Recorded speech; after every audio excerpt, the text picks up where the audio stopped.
Three Phases of the Father-Son Relationship by Krishna's Mercy.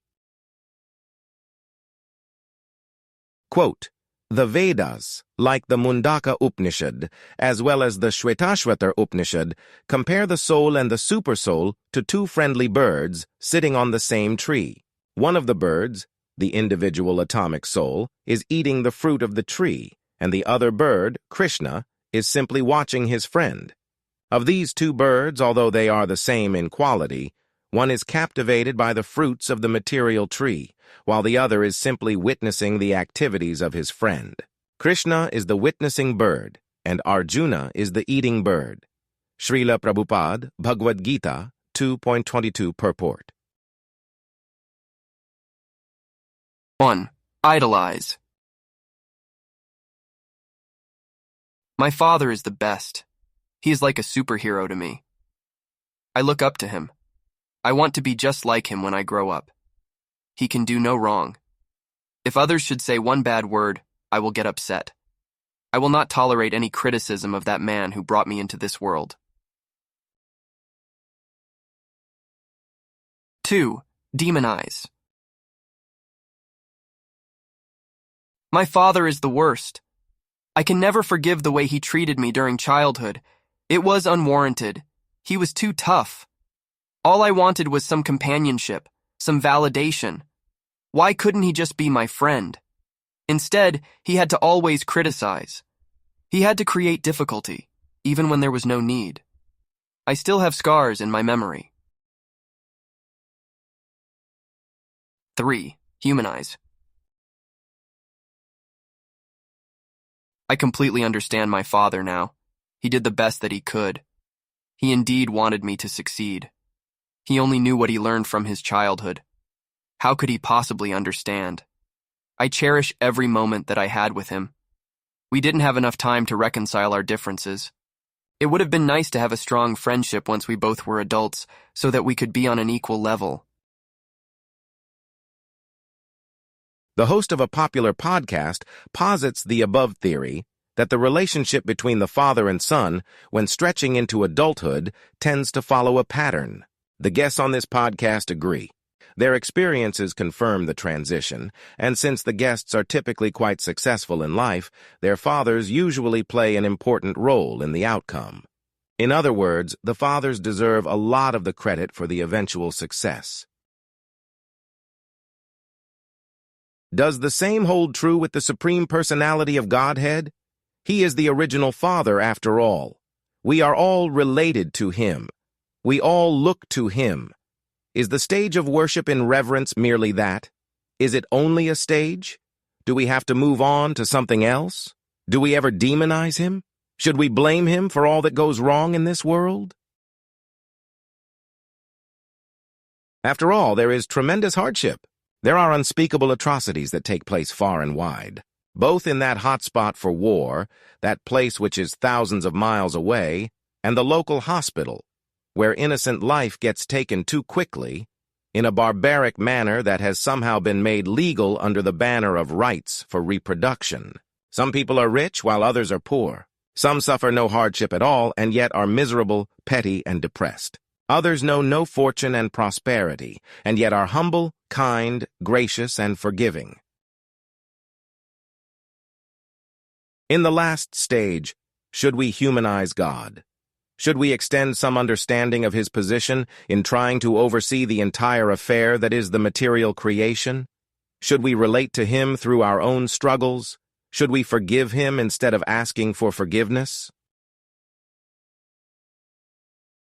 The truth is that everyone follows the Supreme Lord, in all respects, whether they are in favor, against, or on the fence, whether they are ambivalent or fully invested, whether they are praising or cursing. The Upanishads offer the depiction of two birds sitting on a tree. We are the first bird.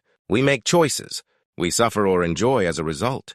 The second bird simply witnesses. He is neutral to the entire affair.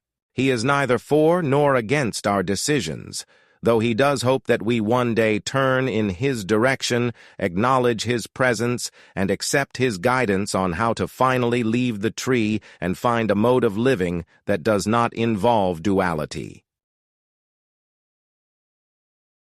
Samoham sarvabhuteshu. न मे द्वेष्योऽस्ति न प्रियः ये भजन्ति तु मां भक्त्या मयि ते तेषु चाप्य aham. Quote, I envy no one, nor am I partial to anyone. I am equal to all. But whoever renders service unto me in devotion is a friend, is in me, and I am also a friend to him. Lord Krishna, Bhagavad-gita, 9:29. In explaining the science of self-realization, His Divine Grace A.C. Bhaktivedanta Swami Prabhupada passes forward the concept of a rasa. The loose translation into English is transcendental mellow. It is the taste which we experience when connected with God the person. The platform of reverence is known as Shanta Rasa. This is neutrality. We worship but maintain a distance. We appreciate, we marvel at the accomplishments. We respect the standing which is supreme. To demonize is to think in the negative. This is still a kind of contemplation, which is ultimately auspicious. There are the two famous characters described in detail in Vedic history which fall into this relationship.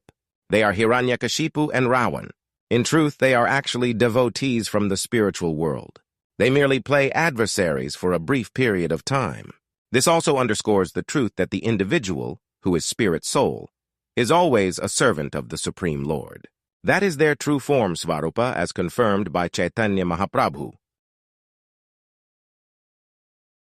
Jiver Swarup, Hai, Krishner Nityadas. Krishner Tatastha Shakti, Bheda Bhed Prakash. Suryansh Kiran, Yeche Agni Jwala Chayi, Swabhavik Krishner, Tin Prakar Shakti Hai.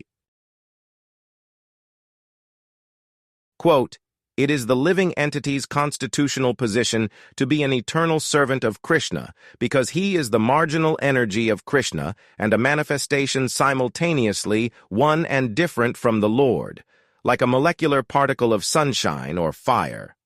Krishna has three varieties of energy. Chaitanya Charitamrit, Madhya, 21:108-109. We can humanize God through his adventures in this world, the Prakata Leela.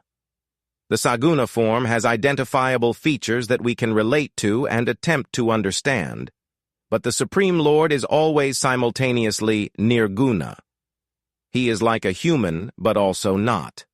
He is not flawed. He never falls down, and so he is known as Achyut. Sarva yonishu konteya Murtayah sambhavanti ya, tasam brahma mahad yonir, aham bij pradah pita. Quote, It should be understood that all species of life, O son of Kunti, are made possible by birth in this material nature, and that I am the seed-giving Father.